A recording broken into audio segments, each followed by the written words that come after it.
Di bawah langit kelabu dan guyuran hujan lebat, Timnas U17 Indonesia memulai perjalanan di Piala Kemerdekaan 2025 dengan segala rasa, harapan, kebanggaan, ketegangan, hingga kekecewaan. Laga kontra Tajikistan menjadi saksi bahwa sepak bola adalah permainan yang belum berakhir sampai peluit panjang berbunyi. Matthew Baker, bek tangguh yang menjadi salah satu jangkar pertahanan, menyebut ini sebagai awal yang baik meski harus menerima kenyataan pahit kemenangan yang sudah di depan mata Raib karena kelengahan di masa injury time. Ini bukan sekadar hasil imbang. Ini adalah pelajaran berharga yang akan membentuk mental Garuda Muda sebelum terjun di ajang yang jauh lebih besar, Piala Dunia U17. Kata Matthew Baker usai hasil Timnas U17 Indonesia vs Tajikistan laga perdana Timnas U17 Indonesia di ajang Piala Kemerdekaan 2025 menghadirkan drama penuh emosi di Stadion Utama Sumatera Utara, Medan, Selasa 12 Agustus tahun 2025 malam. Timnas U17 Indonesia sempat 2 kali unggul sebelum harus puas berbagi angka 2-2 dengan Tajikistan setelah kebobolan di masa injury time. Di tengah hujan deras dan sorakan ribuan supporter, tim asuhan pelatih Nova Arianto sejatinya tampil penuh determinasi di laga Timnas U17 Indonesia vs Tajikistan ini. Namun, konsentrasi yang buyar di menit akhir membuat kemenangan di depan mata hilang begitu saja. Ini benar-benar awal yang baik untuk kami, apalagi ini laga pertama sebelum Piala Dunia, kata Matthew Baker dari rekaman suara yang diterima Kompas. Seusai laga. Sejak peluit awal, kedua tim bermain dengan tempo tinggi. Indonesia mencoba mendikte permainan, sementara Tajikistan mengandalkan pressing agresif. Gol pembuka tercipta di menit ke-34 lewat kerjasama Pik Fadli Alberto Hangga dan Muhammad Mirza Firjatullah. Mirza sukses menanduk bola ke gawang lawan dan membawa Indonesia unggul 1-0. Namun, hanya berselang 2 menit, Tajikistan membalas. Zarif Zoda Zarif melepaskan tembakan keras dari luar kotak penalti yang menghujam pojok gawang, membuat skor kembali imbang 1-1 hingga jeda.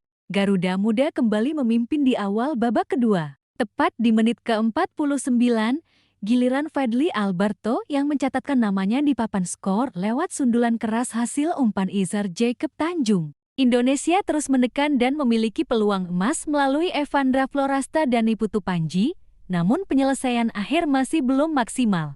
Ketegangan memuncak memasuki menit-menit akhir. Saat 3 poin hampir pasti di tangan, Tajikistan melancarkan serangan cepat di masa injury time. Melalui pemain pengganti Aishurali Zoda Nazrullah yang memanfaatkan kelengahan lini belakang Indonesia dan menaklukkan kiper Dava Algasemi hingga peluit panjang berbunyi berakhir dengan skor 2-2, menjadi fondasi dan akan diperbaiki. Pertandingan ini seperti fondasi. Kami sudah menemukan poin-poin yang perlu diperbaiki, dan itu akan sangat membantu ke depan, tambah sang bek tangguh tersebut. Meski kecewa kemenangan hilang di detik akhir, Matthew Baker tetap memuji semangat Timnas U17 Indonesia. Selanjutnya tim akan melawan Uzbekistan, Jumat 15 Agustus tahun 2025 mendatang.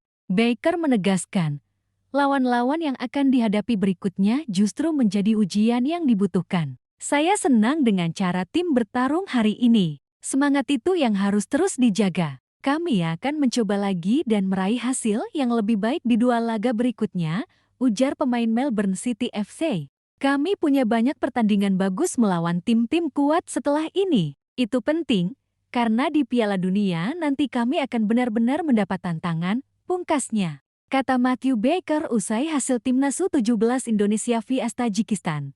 Awal yang baik, tapi banyak PR. Medan, 12 Agustus tahun 2025 langit di atas Stadion Utama Sumatera Utara sore itu tidak ramah. Awan hitam menggantung, hujan rintik mulai turun bahkan sebelum pemain kedua tim keluar dari lorong stadion. Namun, ribuan supporter Garuda Muda yang memadati tribun tidak bergeming. Mereka tahu, laga perdana Piala Kemerdekaan 2025 melawan Tajikistan bukan sekadar pertandingan, ini adalah ujian pertama sebelum Timnas U17 Indonesia terjun ke Piala Dunia U17.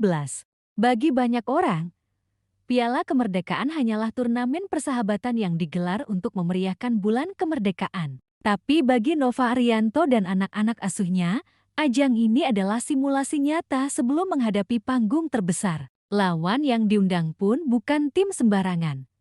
Tajikistan, Uzbekistan, dan satu tim undangan dari Eropa Timur yang memiliki reputasi kuat di kelompok usia muda. Atmosfer medan, antara hujan, sorakan, dan harapan sore itu, medan seperti punya dua wajah. Di luar stadion, lalu lintas tersendat karena lautan manusia beratribut merah putih. Di dalam, sorakan dan nyanyian sudah menggema bahkan sebelum kick-off. Spanduk raksasa bertuliskan Garuda Muda Menuju Dunia membentang di tribune selatan, menjadi latar semangat ribuan pasang mata. Guyuran hujan yang makin deras justru menambah dramatis suasana. Setiap tackle, setiap duel udara, menghasilkan cipratan air yang membuat pertandingan terasa seperti medan pertempuran. Kondisinya berat, tapi justru di situ mental diuji.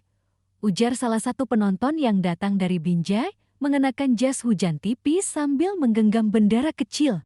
Babak pertama, awal menjanjikan, balasan cepat Tajikistan peluit wasit asal Malaysia, Mohd Amirul, mengawali pertandingan dengan tempo tinggi. Indonesia langsung mencoba mengambil alih kendali permainan. Izhar Jacob Tanjung dan Evandra Florasta mengatur serangan dari lini tengah, sementara Fadly Alberto dan Mirza Firjatullah menjadi tumpuan di depan.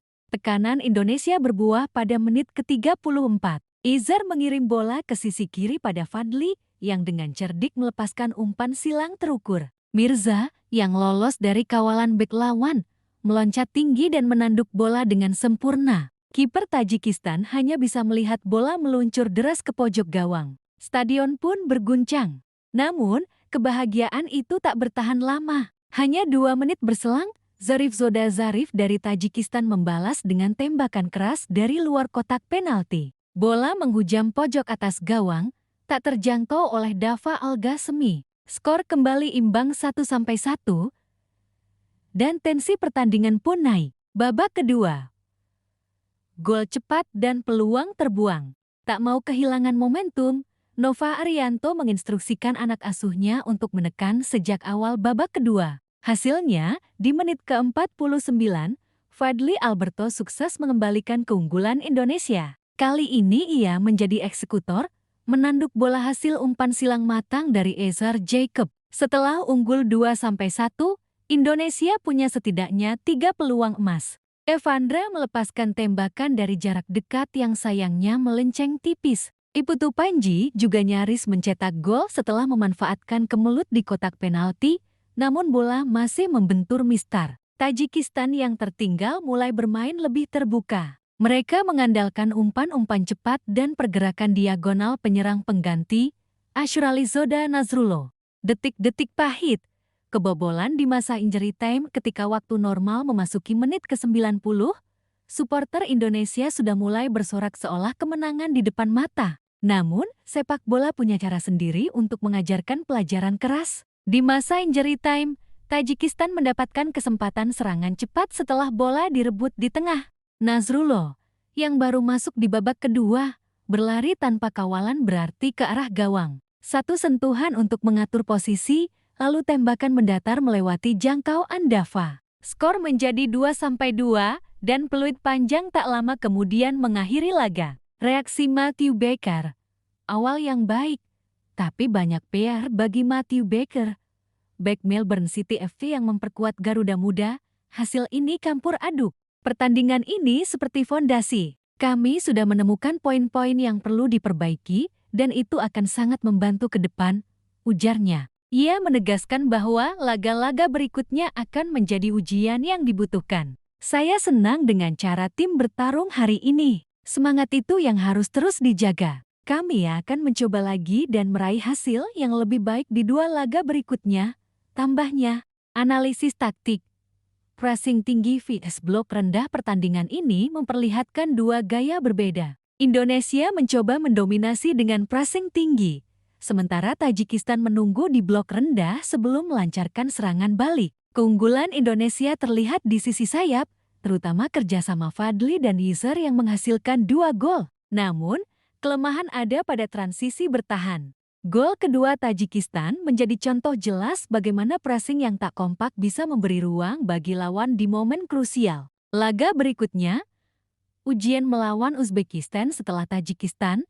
Lawan berikutnya adalah Uzbekistan pada Jumat 15 Agustus tahun 2025.